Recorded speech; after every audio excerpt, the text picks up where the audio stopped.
மோதும் வேட்பாளர்கள் இந்த நிகழ்ச்சியின் வாயிலாக உங்களை சந்திப்பதில் மகிழ்ச்சி. இன்று நாம் பார்க்க இருக்கக்கூடிய சட்டமன்ற தொகுதி டெல்டாவின் மிக முக்கியமான ஒரு தொகுதியான திருவாரூர் சட்டமன்ற தொகுதி.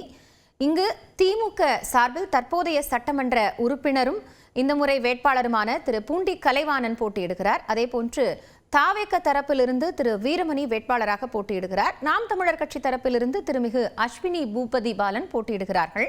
3 வேட்பாளர்களுக்கும் வணக்கங்களும் வாழ்த்துக்களும். சட்டமன்ற உறுப்பினராக இருக்கக்கூடிய திரு பூண்டி கலைவாணன் நான் தொடங்குறேன். சார், இப்போ இந்த முறை உங்க எதிரணி கூட்டணியில பாஜக சார்பிலிருந்து வேட்பாளர் களமிறக்கப்பட்டிருக்கிறார். திருவாரூர் அப்படிங்கறதே திமுகவினுடைய கோட்டை தான். இப்போ போட்டி இந்த முறை பலமா இருக்குன்னு பார்க்கிறீங்களா? வெற்றி வாய்ப்பு எப்படி இருக்கு? இல்ல, தேர்தல் மண்ணின் மைந்தர் முத்தமிழறிஞர் தலைவர் கலைஞர் அவர்கள் தமிழ்நாட்டிலே அதிக வாக்கு வித்தியாசத்துல ஜெயிச்ச தொகுதி திருவாரூர் தொகுதி. இப்ப திராவிட மாடல் நாயகன் தளபதி அவர்களோட ஒவ்வொரு திட்டங்களும், அதாவது இன்ஃப்ராஸ்ட்ரக்சர் டெவலப்மெண்ட்ஸ்ங்கிறது அன்னில ஒரு பர்சனலா ஒவ்வொரு ஃபேமிலிக்கும் ஏதோ ஒரு பெனிஃபிட்ஸ் போற அளவுக்கு ஸ்கீம்ஸ் நிறைய கொடுத்துருக்குறாங்க. அதை சொல்லி நாங்க வாக்கு சேகரிக்கிறப்ப எங்களுக்கு கொஞ்சம் கடந்த தேர்தல்கள் எல்லாம் விட கொஞ்சம் ஈஸியா தான் இருக்கு. இப்போ நீங்க உங்க காலகட்டத்தில் நீங்க இந்த 5 ஆண்டுகள்ல என்னென்ன திட்டங்கள் செய்து கொடுத்துருக்கீங்க? இப்போ மீண்டும் நீங்க போட்டியிட வரும்போது வேட்பாளராக இருக்கும்போது என்ன தொகுதிக்கு தேவைன்னு மக்கள் சொல்றாங்க? அதாவது கடந்த ஆட்சி காலத்துல இல்ல எப்பவுமே தொடர்ந்து அதிமுக ஆட்சியில இருந்தப்ப என்ன திருவாரூர்ல செஞ்சிருக்காங்கன்னு நீங்க இப்ப இன்னும் 2 வேட்பாளர்கள் இருக்காங்க, அவங்கள்ட்ட வேணாலும் கேட்டு பாருங்க. அவங்களுக்கு ஏதாவது ஒன்னாவது ஞாபகம் சொல்லுவாங்களான்னு பார்ப்போம். அதனால ஒட்டுமொத்தமா திருவாரூர் சட்டமன்ற தொகுதியை பொறுத்தளவுல பாத்தீங்கன்னாக்கா திருவாரூர் மாவட்டத்தை உருவாக்குனது திராவிட முன்னேற்ற கழகம் தான். இங்க உள்ள மருத்துவக் கல்லூரி, மத்திய பல்கலைக்கழகம், இது மாதிரி தொடர்ந்து இப்ப இந்த 5 வருஷம் ஆட்சி காலத்துல திருவாரூர் நகர பேருந்து நிலையம், கலைஞர் நகர பேருந்து நிலையம் புதிய கட்டிடம் கொடுத்திருக்கிறோம். அது நீல பாத்தீங்கன்னாக்கா கலைஞர் நூற்றாண்டு காய்கறி வணிக வளாகம் ஒண்ணு கொடுத்திருக்கிறோம். ஜூப்ளி மார்க்கெட்டு ஒண்ணு பண்ணியிருக்கிறோம். இதன்னில பாத்தீங்கன்னாக்கா திருவாரூர்ல அதிக அளவுல சுகப்பிரசவங்கள் நடக்கிற மருத்துவமனைங்கிறது விஜயபுரம் தாய்சை நல மருத்துவமனை. அதுக்கு பாத்தீங்கன்னாக்கா 5 கோடி ரூபாய்க்கு மேல பில்டிங் எல்லாம் கொடுத்து ரொம்ப அருமையா அந்த இது பண்ணியிருக்கிறோம். இப்ப இந்த இன்னொரு வேட்பாளர் என்னோட பள்ளி தோழர் வீரமணியும் அதுல நாம் தமிழர் தாவேகா சார்பா போட்டிடுறாரு. அவருக்கே தெரியும், கொரடாச்சேரியில பண்டிட் ஜவஹர்லால் நேரு அவர்களால் அடிக்கல் நாட்டப்பட்ட ஒரு பிரைமரி ஹெல்த் சென்டர் ஒண்ணு இருந்துச்சு. அந்த இதை பாத்தீங்கன்னாக்கா கடந்த அதிமுக ஆட்சியில இடிச்சு தரமட்டமாயி, அவருக்கெல்லாம் தெரியும், அவர்களாம் சின்ன வயசுல இருந்தே கல்யாணராமன் டாக்டர்கிட்ட போய் டோக்கன் சீட்டை தொலைச்சிட்டா 10 காசு உண்டியல்ல போட்டு ட்ரீட்மெண்ட் எடுத்திருக்கிறோம். அது மாதிரி உள்ள அவ்வளவு ஒரு பழமையான ஒரு மிக முக்கியத்துவம் வாய்ந்த மருத்துவமனை இடிச்சிட்டு தரமட்டமாக்கிட்டாங்க. அந்த கொரடாச்சேரிக்கு ஒரு பிரைமரி ஹெல்த் சென்டர் ஒண்ணு கொண்டாந்துருக்கிறோம். அது மாதிரி பாத்தீங்கன்னாக்கா இங்க எடுத்துக்கிட்டீங்கன்னாக்கா கோமல்ல இப்ப 1 மாசத்துக்கு முன்னாடி திறந்திருக்கிறோம் ஒரு பிரைமரி ஹெல்த் சென்டர். அடியக்கமங்கலத்துல ஒரு பிரைமரி ஹெல்த் சென்டர். இது கொடிக்கால் பாளையத்துல அர்பன் பிஹெச்சி ஒண்ணு. இந்த மாதிரி மருத்துவ உள்கட்டமைப்புகள் திருவாரூர் மருத்துவக் கல்லூரியில கூடுதல் கட்டிடங்கள் மற்றும் மருத்துவ உபகரணங்கள் பல கோடி ரூபாயில அதை பண்ணியிருக்கிறோம். இதை எதுக்கு இந்த கல்லூரின்னு பாத்துக்கிட்டீங்கன்னாக்கா திருவாரூர் சட்டமன்ற தொகுதியில பாத்தீங்கன்னாக்கா கூத்தாநல்லூர்ல நண்பர் வீரமணிக்கும் தெரியும், கலைஞர் மகளிர் கலை மற்றும் அறிவியல் கல்லூரின்னு ஒரு கல்லூரி ஒண்ணு ஆரம்பிச்சு, கல்லூரி ஆரம்பிச்சது மாத்திரம் இல்ல, கோரிக்கை இருக்கே சார் மேடம், சட்டக்கல்லூரி ஒண்ணு தொகுதிக்கு வேணும் அப்படிங்கிற கோரிக்கையும் இருக்குல்ல? அது சட்டக்கல்லூரி இருக்குன்னு கேக்குறாங்க, ஒரு சிலர் கேக்குறாங்க மேடம். பட் இருக்கிற சட்டக்கல்லூரிகள்ல உள்ள இடங்கள் முழுமையா பூர்த்தியாகாத சூழ்நிலையில இன்னொரு சட்டக்கல்லூரி இங்க கொண்டு வந்தோம்னா அதுவும் எப்படி கேட்டீங்கன்னா ஃபுல்ஃபில் ஆகாது. ஒரு இந்த திராவிட மாடல் அரசோட திட்டங்கள் முழுமையா மக்களை சென்றடைய வேண்டும் அப்படிங்கிற நோக்கத்தை வச்சுதான் பண்றோம். இது ஒரு பேரளவுல ஒண்ணு செய்யலாம். இப்ப எப்படின்னு கேட்டீங்கன்னாக்கா ஒரு உதாரணத்துக்கு அதுக்கு சொல்லணும்னாக்கா நன்னிலம் சட்டமன்ற தொகுதியில உள்ள குடவாசல்ல ஒரு கல்லூரி எம்ஜிஆர் அரசு கலை மற்றும் அறிவியல் கல்லூரிங்கிறது ஒண்ணு ஆரம்பிச்சு கிட்டத்தட்ட 7 வருஷம் 4 கிளாஸ் ரூம்ல அந்த காலேஜ் நடந்துட்டு இருந்துச்சு. 7 வருஷம் 4 கிளாஸ் ரூம்ல 5 டிகிரி கோர்ஸ், 5 கிளாஸ் ரூம் இருந்தா கூட first year second year third இயரை வச்சுக்கலாம். பிஎட்னா first year second year third இயரை ஒரே கிளாஸ்ல வச்சுக்கலாம். ஆனா 4 கிளாஸ் ரூமை வச்சு 5 கோர்ஸை 7 வருஷம் நடத்துனாங்க. அது மாதிரி எல்லாம் பண்ணி வேஸ்டா பண்ணி பிரயோஜனம் இல்லை. இது தேவை என்னவோ அதை பார்த்து பார்த்து செய்யறோம். அந்த நான் சொல்ற அந்த குடவாசல் கல்லூரிக்கும் செல்லூர்ல ஒரு கட்டடத்தை கட்டி முழுமையா அது பண்ணிட்டோம். அது மாதிரி கூத்தாநல்லூர் கல்லூரிக்கும் நிதி ஒதுக்கீடு செஞ்சு ஒப்பந்த புள்ளி கோரப்பட்டு கட்டட பணிகள் தொடர்ந்து நடந்துகிட்டு இருக்கு.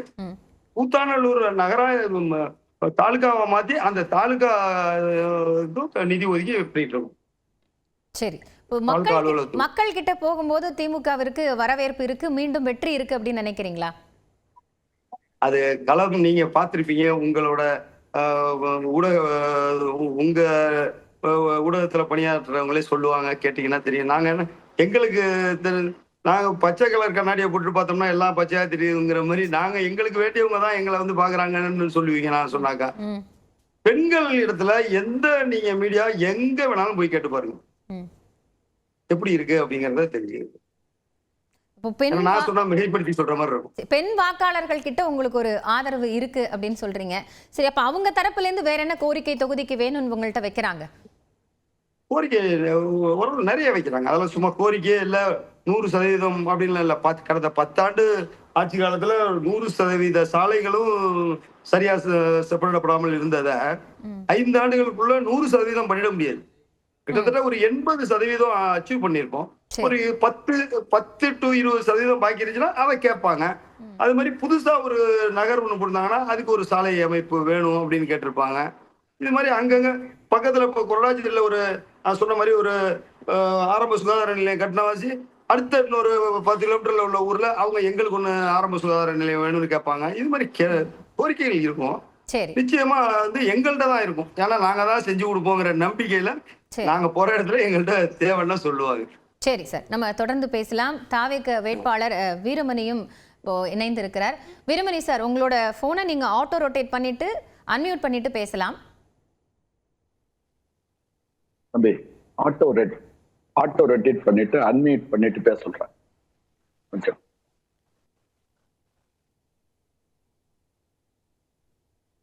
உங்க ஃப்ரேம் மட்டும் கொஞ்சம் சரியா இருக்கணும் சார்.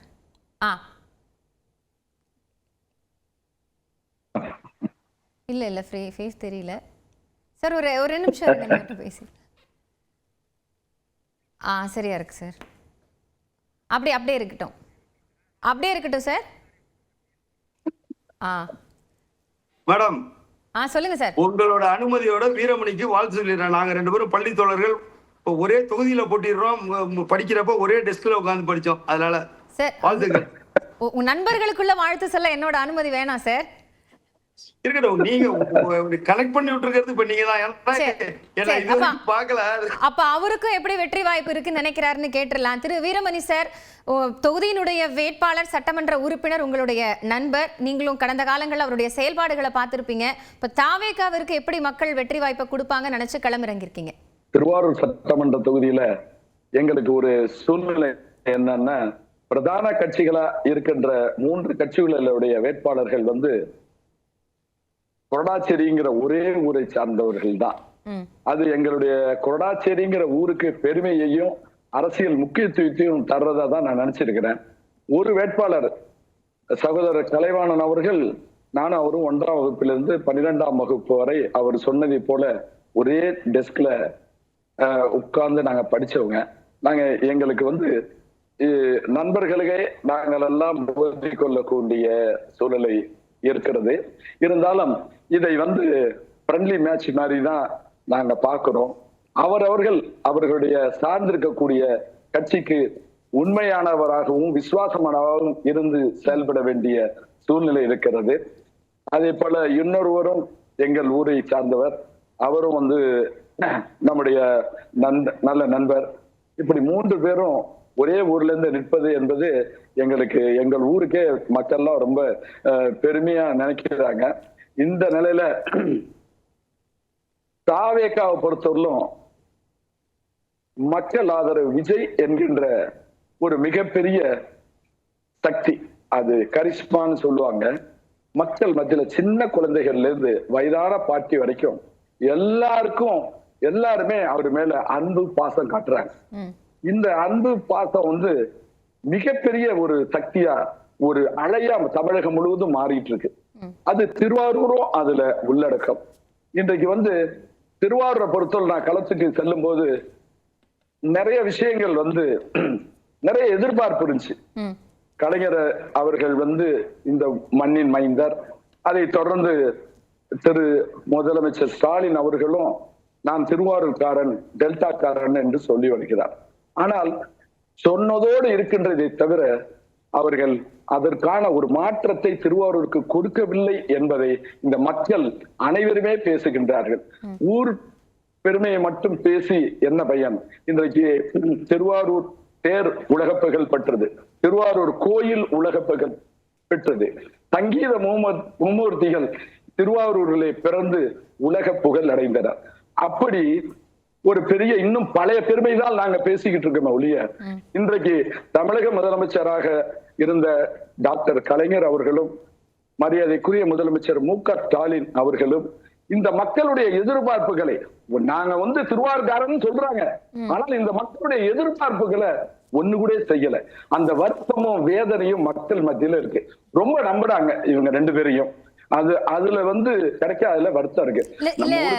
திரு வீரமணி சார், உங்களோட நண்பர் சட்டமன்ற உறுப்பினர் அவர் வந்து தொகுதியில என்ன வளர்ச்சி பணிகள் நடந்திருக்கோ அது எல்லாத்தையுமே திமுக முன்னெடுத்திருக்கிறது, அதை தொகுதி மக்களும் வந்து பார்க்கலாம், நாமளும் பார்க்கலாம் அப்படின்னு ஒரு வெளிப்படையான ஒரு கருத்தை தான் முன்வைக்கிறார். அப்படி இருக்கும்போது நீங்க எந்த வசதியுமே இல்ல தொகுதியில அப்படின்னு சொல்றீங்களா?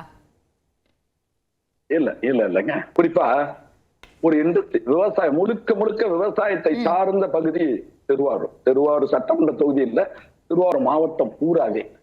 நான் ஒரு விஷயத்த நான் வந்து காவிரி டெல்டாக்காரன் அப்படின்னு சொல்றவங்க, இங்க பாத்தீங்கன்னா காவிரி டெல்டால மணல் பூரா அள்ளப்பட்டு, அந்த ஆறுகள்ல மணல் அள்ளப்பட்டு நிலத்தடியோட நீரோட அளவு ரொம்ப குறைஞ்சிருக்கு. இப்ப வந்து ஒரு ஆத்துல 1 மீட்டர் மணல் உருவாகத்திற்கு 200 வருஷம் ஆகுதுங்கிறாங்க. இந்த மணல் தான் இந்த மழை தண்ணி, ஆத்து தண்ணி அப்படியே உள்ள எடுத்துட்டு போய் அந்த பூமிக்குள்ள தக்க வச்சு நிலத்தடி நீரை பாதுகாக்குது. இப்ப காவிரி டெல்டாவில் உள்ள எந்த ஆத்திரையுமே ஒரு கைப்பிடி மணலை அள்ள முடியாது. இந்த டெபாசிட் ஆயிருக்கிற நிலத்தடி நீர் கீழே போயிட்டே இருக்கிறதுனால குடிநீர் வந்து 15 அடி 20 அடியில நாங்கெல்லாம் சின்ன பிள்ளையில, என்னுடைய சகோதரர் கலைவனுக்கு தெரியும், பைப்ல நானும் அவரும் மணல்ல, ஆற்று மணல்ல, பள்ளிக்கூடத்துக்கு ஏத்த மாதிரி போட்டின ஆற்று மணல்ல நாங்க விளையாண்டு இருக்கோம். விளையாண்டு முடிச்சுட்டு அப்படியே அந்த ஆற்று மணல்ல நீக்கி 1 அடியில தண்ணி வரும். அந்த தண்ணியை நாங்கெல்லாம் குடிச்சிட்டு வீட்டுக்கு போவோம். இன்றைக்கு அந்த களிமண் தான் இருக்கு. மணல் உறிஞ்சி தண்ணி அனுப்பிடுச்சுல, அந்த நிலை மாறி போயிட்டு இன்னைக்கு 150 அடி 200 அடி வீட்டுக்கு தண்ணி வேணும்னாலும் போக வேண்டியிருக்கு. அதே போல போர்வெல் போட்டோம் வயலுக்கு விவசாயத்துக்குன்னா 500 அடி போட வேண்டியிருக்கு. இந்த 500 அடி போட்டு இந்த நிலத்தடி நீரை பூரா நாளுக்கு நாள் கீழே போயிடும். பத்தாயிரத்துக்கு ONGC வேற அவங்களால முடிஞ்ச துறப்பான வேலைகளை பண்ணிட்டு இருக்கிறாங்க. ஆக இப்படி நிலத்தடி நீர் குறைஞ்சு போயிட்டுனா கடல் நீர் பக்கத்துல அருகாமையில நாகப்பட்டினம் இருக்கு, கடல் நீர் அப்படியே உள்ள வந்துடும். உள்ள வந்துச்சுன்னா நாளைக்கு விவசாயம் பண்ண முடியாத இன்னும் 50 வருஷத்துல பாடமா போயிடும் திருவாரூர். எனக்கு வேதனையா இருக்கு. அதை தடுக்கிறதுக்கான ஆட்சி 50 ஆண்டு காலம் இந்த பவர்ல இருந்தவங்க காவிரி டெல்டாக்காரன்னு சொல்றாங்க. ஆனால் இதையெல்லாம் தடுத்து நிப்பாட்டிருக்கலாம் இல்லையா? ஆற்று மணல் நம்ம வீட்டுக்கு மாட்டு வண்டியில அந்த காலத்துல எடுத்துட்டு போய் வீடு கட்டுறதுக்கு பயன்படுத்துவாங்க. ஆனால் லாரிகள்ல போகுது கேரளாவுக்கு, பெரிய பிசினஸ் நடக்குது. ஆனால் அதை தடுக்கின்ற எந்த முயற்சியுமே திமுக அரசும் சரி அதிமுக அரசும் செய்யவில்லை என்பதுதான் எங்கள் திருவாரூர்காரர்கள் காவிரி டெல்டா மக்களுடைய வேதனை. வேண்டுகோள், பிரேம்ல இல்லாத 2 பேரை பத்தி பேசிட்டு இருக்கீங்க நீங்க. நம்ம 3 பேரு தான் திருவாரூர் சட்டமன்ற தொகுதியில உள்ளவங்க 3 பேர் தான் இருக்கோம். நீங்க சொல்ற சப்ஜெக்ட் இத கேட்டாங்கன்னா யாரோ வருத்தப்படுவாங்க. இந்த நம்ம இருக்கிற 3 பேர்ல சம்பந்தம் இல்ல இது. அதனால இதை விட்டு, கடந்த காலங்கள்ல நடந்தது யாரு எப்படிங்கிறது எங்க நடந்துச்சுங்கிறது உனக்கும் நல்லா தெரியும். அத பத்தி நம்ம பிரேம்ல இல்லாதவங்களை பத்தி நம்ம ஏன் போய் பேசுவாங்க, வருத்தத்தை ஏற்படுத்திவாங்க. இல்ல நான் பொதுவா சொல்றேன், ஆட்சி அதிகாரத்துல திமுக வந்து ஆட்சி அதிகாரத்துல இருந்துச்சு. நான் உரிமையோட திருவாரூர் மாவட்டத்துக்கார காவிரி டெல்டாக்காரன்னு பேசுகின்றவர்கள் இதையெல்லாம் தடுத்திருந்தா ஆயிரக்கணக்கான நம்ம அடுத்த சந்ததி அடுத்த தலைமுறை வாழ வேண்டும். அதற்கான ஒரு தடையை ஏற்படுத்தவில்லையே. இந்த பூமி பாழா போயிடுது. இதுக்கெல்லாம் கூடுதல் கவனம் கொடுத்திருக்கணும். ஆனா அப்படி கொடுக்கப்படலைங்கிற குற்றச்சாட்டை வச்சிருக்கீங்க. நம்ம திரு கலைவாணன் அதுக்கான பதில வாங்கிக்கலாம். அதுக்கு முன்னாடி நாம் தமிழர் வேட்பாளரும் இணைஞ்சிருக்காங்க. ஒரே ஒரு நிமிஷம் ஒரே ஒரு காவிரி உற்பத்தி ஆகுறதுல இருந்து கடல்ல கலக்கிற வரைக்கும் 800 கிலோமீட்டர் இருக்கு. இந்த 800 கிலோமீட்டர்ல தடுப்பணைகளை நீங்க மழைக்காலங்கள்ல பாத்தீங்கன்னா தண்ணி 300 TMC தண்ணிக்காக நம்ம கர்நாடகால கையெழுந்துரும். ஆனால் அந்த தண்ணி மழைக்காலத்துல 3000 TMC தண்ணி போய் கடல்ல கலக்குது. இங்க 800 கிலோமீட்டர் அந்த தண்ணி வர்ற பகுதியில ஒரு 10 கிலோமீட்டருக்கு ஒரு தடுப்பணைகளை கட்டி அந்த பாசனத்தை செம்மை இன்னும் நீர் மேலாண்மையை சிறப்பா செஞ்சிருக்கலாம். இதுக்கான வாய்ப்பு அவங்கள்ட்ட தான் இருந்துச்சு. ஏன்னா திமுகவும் அதிமுகவும் மாறி மாறி இருந்தாங்க. இதெல்லாம் செஞ்சிருக்கலாம். ஃபியூச்சர் நினைச்சு எதிர்காலத்தை நினைச்சு இதெல்லாம் செஞ்சிருக்கலாம். அடுத்த சந்ததி வாழ வேண்டும். நம்ம வாழ்றதுங்கிறது போராடி வாழ்ந்துகிட்டு இருக்கோம். அடுத்த தலைமுறைக்கு நம்ம நல்ல குடிநீரை நல்ல மண்ணை நம்ம விட்டுட்டு போகணும். அடுத்த தலைமுறை வாழ இதெல்லாம் செய்ய தவறுனவர்கள் திமுக அதிமுக செய்ய விரும்புறேன். இல்ல ஒரு சின்ன கருத்து வீரமணிக்கு உனக்கு நான் திருவாரூர் சட்டமன்ற தொகுதியில உள்ள மத்த ஊரை சொன்னா தெரியுதோ இல்லையோ, நம்ம கொரடாச்சேரி ஒன்றியத்துல முசிறியத்துல ஒரு பெட்டாம, கண்கொடுத்தவனியத்துல ஒரு பெட்டாம, கீழப்பருத்தியூர்ல ஒரு பெட்டாம 3 வரிசையா கட்டினது யாருங்கிறது உங்களுக்கு அன்புக்கிய நண்பர் வீரமணிக்கு தெரியும். கண்டிப்பா அதை நான் மறுக்கல. நாம சொன்னது ஆனால் 800 கிலோமீட்டர் தூரம் இதுல மிகப்பெரிய இன்னைக்கு பாத்தீங்கன்னா டேம்லாம் காமராஜர் காலத்துலதான் மிகப்பெரிய அணைகள் நீர் பாசன மேலாண்மைங்கிறது கரிகார சோழன் பண்ணா அப்படின்னு நம்ம பேசுறோம் பெருமையோட. அடுத்தது காமராஜர் ஆட்சி காலத்துல அதெல்லாம் நடந்ததுன்னு பேசுறோம். அதுக்கு பிறகு பெரிய அளவுல நீங்க சொல்றதெல்லாம் சின்ன சின்ன அளவுல உள்ள 6 அளவுல பெட் டேம். நான் சொல்றது மிகப்பெரிய தடுப்பணைகளை கட்டி இதை இன்னும் சிறப்பா பண்ணிருக்கலாம். இந்த வாய்ப்புகள் செய்யக்கூடிய வாய்ப்புகள்லாம் திமுக அதிமுக தான் இருந்துச்சு. அதை செய்ய தயாரிட்டாங்கிறத நான் பதிவு செய்கிறேன். நீங்க செஞ்சதெல்லாம் நான் குறை சொல்லவில்லை. நீங்க அப்படி செஞ்ச திட்டங்களுக்கு நான் என்னுடைய வாழ்த்துக்களை சொல்றேன். திரு கலைவாணன் சார், வீரமணி சார் இந்த தேவைகள் இருக்கு அப்படின்னு ஒரு வேட்பாளரா குற்றச்சாட்டுகளையும் தேவைகளையும் முன்வைக்கிறாரு. நீங்க அதுக்கான மறுப்பு கருத்தை சொல்லலாம். நாம் தமிழர் வேட்பாளர்கிட்டையும் அவருடைய கருத்தை வாங்கிட்டு வந்துடுறேன். வணக்கம் திருமிகு அஸ்வினி. இப்போ திமுகவினுடைய பலமான ஒரு பகுதி அங்க நிறைய விஷயங்களை வளர்ச்சி திட்டங்களா கொடுத்திருக்கிறோம், என்னென்ன செயல்பாடுகள் இருக்குங்கிறத தற்போதைய சட்டமன்ற உறுப்பினர் சொல்லியிருக்கிறார். தொகுதி சார்ந்து இருக்கக்கூடிய பிரச்சனைகள் என்னவா இருக்குன்னு நாம் தமிழர் பார்க்கிறது. நாம் தமிழருக்கான வாய்ப்பு இந்த முறை எப்படி இருக்குன்னு பார்க்கிறீங்க? வணக்கம். திருவாரூர் சட்டமன்ற தொகுதியை பொறுத்த வரைக்கும் இது ஒரு விவசாயம் சார்ந்த பூமி தான். கலைவாண அப்பா சொன்ன மாதிரியும் வீரமணி அப்பா சொன்ன மாதிரியும் இது ஒரு நீர் மேலாண்மையை கையில் எடுத்து கடைமடை வரைக்கும் நம்ம நீர் மேலாண்மையை கொண்டு போய் சேர்த்து இங்க இருக்கிற விவசாய பூமியை நம்ம பசுமையா மாற்றினா மட்டும்தான் இங்க இருக்கிற விவசாயிகளுக்கான ஒரு பொருளாதாரத்தை பெரிய லெவல்ல மாற்ற முடியும். ஆனா இன்னைக்கு இருக்கிற நிலைமைக்கு வெறும் பாதுகாக்கப்பட்ட வேளாண் மண்டலம் அப்படின்னு வெற்று வார்த்தையில அறிவிச்சுட்டு இந்த பாதுகாக்கப்பட்ட வேளாண் மண்டலமா முழுமையா மாறாத ஒரு சூழ்நிலையில தான் திருவாரூர் இருக்கு. இன்னைக்கு நிலைமைக்கு திருவாரூரை பொறுத்த வரைக்கும் ONGC-யா இருக்கட்டும், மீத்தேன் திட்டங்கள் அது எல்லாமே நடைமுறையில தான் இருக்கு, நடந்துகிட்டே இருக்கு. இன்றளவும் கூட அதானி கேஸ் பதிக்கிற வேலை கூட நடந்துட்டு தான் இருக்கு. எங்கள்கிட்டலாம் கூட கேட்டாங்க வீட்டுல, உங்களுக்கு எல்லாம் வேணுமா அப்படின்னு. எங்களுக்கு நாங்க பாத்துக்கிறோம், எங்களுக்கு ஏற்கனவே இருக்கிற சிலிண்டர் எங்களுக்கு எல்லாம் போதும் அப்படின்ற அளவுக்கு தான் நாங்கெல்லாம் பண்ணிட்டு இருக்கோம். இன்னைக்கு திருவாரூர்ல நாம் தமிழர் கட்சியில நான் வேட்பாளராக களமிறங்கி இருக்கேன். அப்படிங்கிற பட்சத்துல கடந்த 6 மாதங்கள் நான் களத்துல நின்று மக்களை போய் சந்திச்சு பார்த்துட்டு இருக்கேன். மக்கள் அவங்க சொல்ற குறை அப்படின்னு எடுத்துக்கிட்டோம் அப்படின்னா, சரியான பேருந்து வசதி சில இடங்கள்ல இல்ல, நாங்க எழுதி கொடுத்துருக்கோம் ஆனா இன்னும் எங்களுக்கு பேருந்து வசதி கிடைக்கல அப்படின்னு சொல்றாங்க.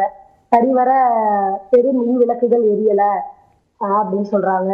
அங்காடி ஒரு அத்தியாவசிய பொருளை வாங்கக்கூடிய இந்த அங்கன்வாடி மையங்களே பல கிலோமீட்டர் தாண்டி இருக்கு. இங்க இருந்து நாங்க அவ்வளவு தூரம் போய் வாங்கிட்டு தலையில வச்சுதான் பொருளை தூக்கிட்டு வர நிலைமையில இருக்கோம் அப்படிங்கிற சிறு சிறு குற்றங்களே இங்க நிறைய லெவல்ல இருக்கு. அந்த ஐயாலாம் சொல்ற மாதிரி பெரிய குற்றங்களை பாக்குற மத்தியில மக்களுடைய அத்தியாவசியமான தேவைகளையும் இங்க முழுமையா பூர்த்தி அடையல. அப்படி இருக்கும்போது அடிப்படையே முதல்ல மாத்தணும். பேஸே நம்ம ஒழுங்கா இன்னும் போடல. அடியில இருக்கிற இப்ப வறுமை கோட்டுக்கு கீழே இருக்கிற மக்களுடைய நிலைமை அப்படிங்கிறது இன்னும் கேள்விக்குறியாவேதான் இருக்கு. அதை நோக்கிதான் நாங்க பயணிச்சுட்டு இருக்கோம். அந்த மக்களை போய் பார்த்துட்டு இருக்கோம். அவங்களுடைய குறைநிறைகளை கேட்டு தெரிஞ்சுட்டு இருக்கோம். அவங்க எல்லாருக்குமே திமுக அதிமுகவை தவிர்த்து வேற மாற்று ஒரு சிந்தனை வேணும் அப்படின்னு நினைக்கிற மக்கள்கிட்ட ஒரு மாற்று சக்தியா நாங்க உங்க கூட இருக்கோம். எந்த ஒரு போராட்ட களத்துல மட்டுமே எங்கள் அண்ணன் சீமானையும் நாம் தமிழர் கட்சி உறவுகளையும் தேடுற மக்கள் இந்த தேர்தல் களத்துல இந்த முறை உறுதியா தேர்ந்தெடுப்பாங்க அப்படிங்கிற நம்பிக்கை எங்களுக்கு ரொம்ப பலமாவே இருக்கு. அத மக்களும் எங்க கிட்ட ஒரு வாக்குறுதியாவே கொடுக்குறாங்க அப்படின்னு நினைக்கும் போது திருவாரூர்ல நாம் தமிழர் கட்சிக்கான ஒரு வாய்ப்பு பெரிய லெவல்ல இருக்குன்னு தான் நான் நம்புறேன். சரி, உங்க நம்பிக்கைக்கு வாழ்த்துக்கள். கலைவாணன் சார், வேட்பாளருக்கும் என்னோட வாழ்த்துக்களை தெரிவிச்சுக்கிறேன். நன்றிப்பா. நன்றிப்பா. சரி திரு கலைவாணன் சார், இப்போ சில குற்றச்சாட்டுகள் தொகுதியில இருக்கு அப்படிங்கறத முன் வச்சிருக்கிறாங்க.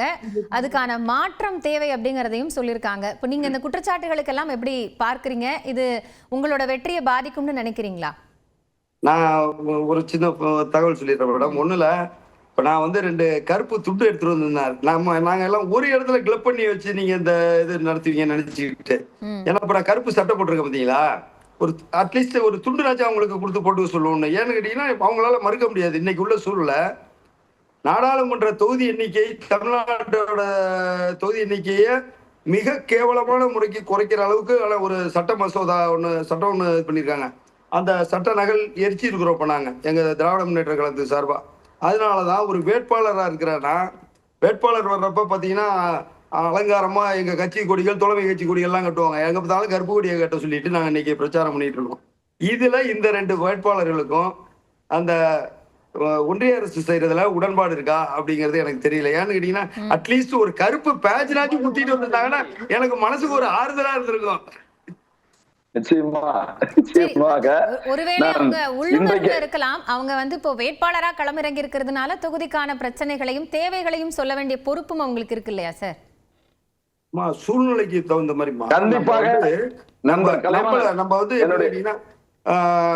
நம்மளோட உணர்வுகளை மாத்திக்க முடியாதுமா. அதுதான் நான் சொல்ல வர்றது. இது தமிழ் உணர்வு, தமிழ்நாட்டோட ஒரு முக்கியமான ஒரு இதுங்கிறப்ப அதுக்காக இந்த அளவுக்கு ஒரு இது சொல்றேன். நான் எடுத்துட்டு வந்த துண்டு வேற வீரமணிக்கு கூட கொடுத்துட்றேன் கொரோடாச்சேரிலேயே. இல்ல எல்லாம் ஊர்ல நீங்க சந்திக்கக்கூடிய நண்பர்கள் தான். வேட்பாளரா எதிர் களத்துல தான் தினமும் பார்க்க போறீங்க. நீங்க தொகுதிக்கு இருக்கக்கூடிய சட்டமன்ற உறுப்பினரா இருந்தாலும் இன்னும் இந்த விவசாயம் சார்ந்து, வேளாண் குடிகள் சார்ந்து நிறைய பிரச்சனைகளையே பார்க்காத ஒரு பகுதியா அது இருக்குங்கிறத நாம் தமிழரும் குறிப்பிடுறாங்க, தாவேக்காவும் குறிப்பிடுறாங்க. அப்ப இந்த குற்றச்சாட்டை நீங்க மறுப்பீங்களா? நீங்க ஊடகவியலாளருங்கிற அளவுல பாத்தீங்கன்னா உங்களுக்கு தெரியாது கிடையாது.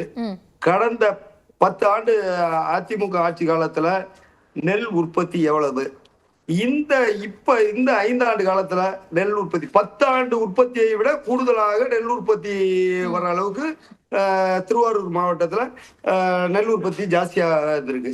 வேளாண்மை சரியில்லாமையா இவ்வளவு தூரம் நெல் உற்பத்தி இருந்திருக்கு. அது ஒண்ணு. அடுத்தது பேருந்து பத்தி சொன்னாங்க. சில பகுதிகளில் பேருந்து இல்லை அப்படின்னு சொல்லி அரசு பேருந்துகள் கோரிக்கை வைக்கிற இடத்துக்கெல்லாம் நம்ம உடனடியா ஏற்பாடு பண்ணி அரசு பேருந்துகளை இயக்குவதற்கான புதிய வழித்தடங்கள்ல இயக்குவதற்கான பணியை தொடர்ந்து செஞ்சுட்டு தான் இருக்கும். ஆனால் ஒரு வாரம் போகும் அந்த பஸ், அதுக்கப்புறம் போகாது. காரணம் என்னன்னா டோட்டலா கலெக்ஷனே இல்லைன்னா போகக்கூடாதுங்கிறது அது அந்த இதோட விதி. அதுதான் போக்குவரத்து கழக விதி. அதுதான் தொடர்ந்து ஒரு வாரம் ட்ரையலுக்கு வேணா ஓட்டி பார்ப்பாங்க. கிடைக்கல, கலெக்ஷனே இல்ல.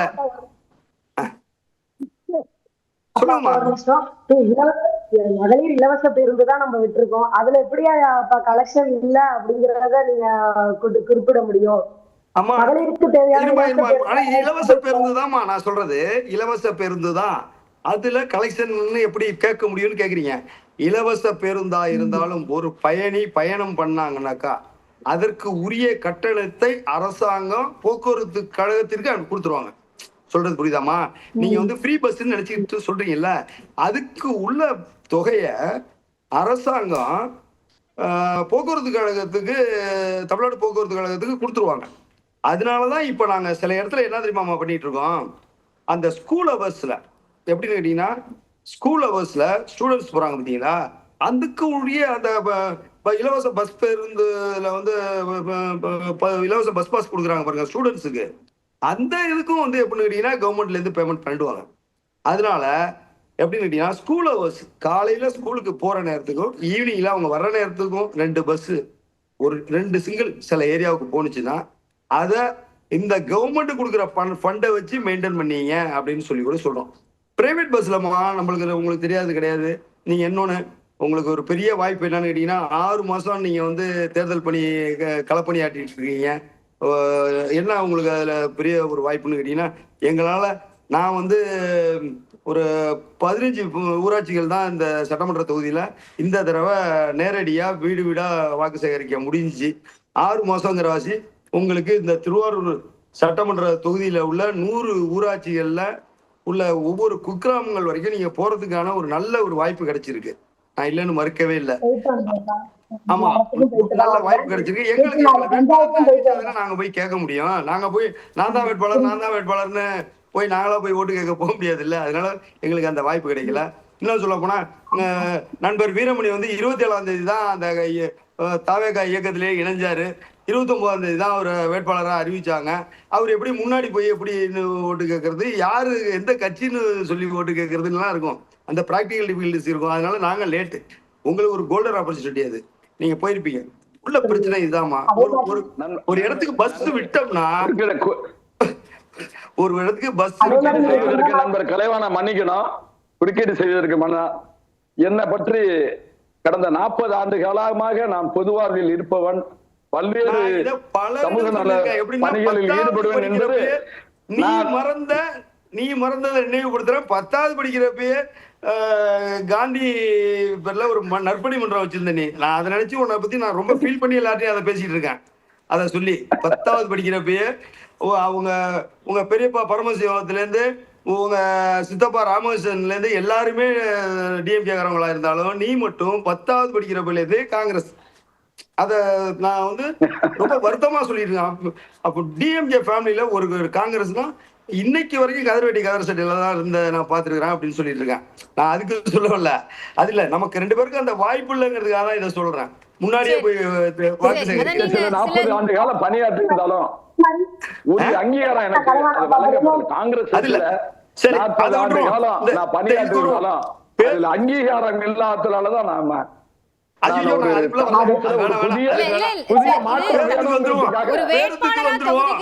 தளபதி விஜய் அவர்களுடைய தலைமையை ஏற்று தமிழக வெற்றி கழகத்துக்கு நான் வந்து தேர்ந்தெடுத்தேன்.